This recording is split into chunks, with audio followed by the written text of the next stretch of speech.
میں نے فیصلہ یہ کیا کہ ہم جو 2 اسمبلی اب قربان کرتے ہیں اپنی 2 اسمبلیوں کو، ہم قربان کرتے ہیں اپنے ملک کے لیے، اور اس لیے کرتے ہیں کہ ان کو جب 66% پاکستان میں الیکشن ہوگا، جب ہم ان 2 اسمبلیوں سے نکلیں گے، جو میں بھی بتانے لگا ہوں کب نکلیں گے، 66% پاکستان میں الیکشن ہوگا، تو عقل تو یہ کہتی ہے کہ آپ جنرل الیکشن کروا دیں۔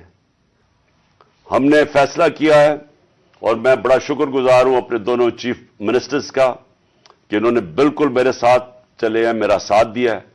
ہم نے فیصلہ یہ کیا ہے کہ ہم اگلے جمعے کو، آج ہے ہفتہ، اگلے جمعے کو ہم دونوں پختونخوا کی اسمبلی ڈیزالو کر دیں گے اور پنجاب کی اسمبلی ڈیزالو کر دیں گے، اور اس کے بعد ہم الیکشن کی تیاری کریں گے، اور اس کے بعد ہماری جو 100 غالباً 23 سیٹیں ہیں اس وقت نیشنل اسمبلی میں، ہم وہاں جا کے نیشنل اسمبلی میں جا کے اسپیکر کے سامنے ہم کھڑے ہو کے کہیں گے کہ ہمارے ریزگنیشن ایکسپٹ کرو۔ یہ ڈرامے نہ کرو کہ چن کے 8 جو انہوں نے پہلے ہمارے ساتھ کیا تھا۔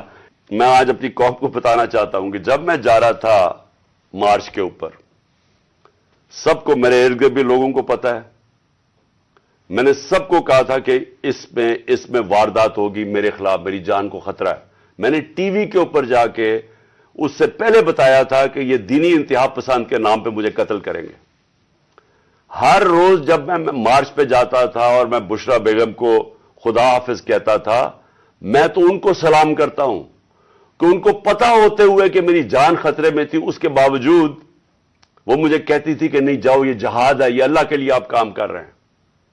کوئی اپنی زندگی خطرے میں نہیں ڈالتا پیسے کے لیے یا اقتدار کے لیے، کوئی زندگی خطرے میں نہیں ڈالتا۔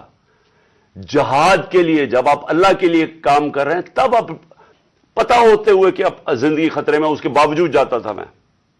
اور میں جیسے ٹھیک ہوں گا انشاءاللہ، جیسی میں چلنے کے قابل ہوں گا، میں پھر نکلوں گا باہر، کیونکہ یہ اللہ کا کام ہے۔